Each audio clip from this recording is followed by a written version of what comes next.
Kahit ano bantayan mo sa isang tao, sa partner mo, kung magloloko yan, wala kang magagawa dun. Kahit anong control mo or i-remind sa kanya na huwag siyang magloloko. Kapag gusto ng tao na magloko at pinili niya magloko, magloloko yan. Diba nga, cheating is a choice. Hindi mo makokontrol yun. Kahit magkikpit ka pa or magmakaawa ka sa kanya. Pag lolokohin ka ng isang tao, lolokohin ka.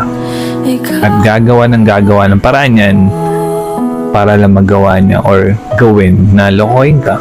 Kasi sa totoo lang, pag nagloko ang isang tao, hindi mo kawalan yun.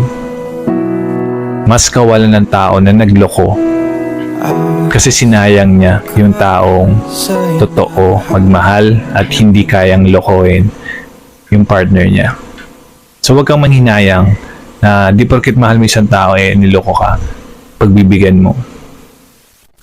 Porket niloko ka, masasayangan ka na sayang yung mga pinagsamahan nyo. Hindi siya kawalan. Tandaan mo at lagi mo i-remind sa sarili mo na hindi siya makakahanap ng taong katulad mo.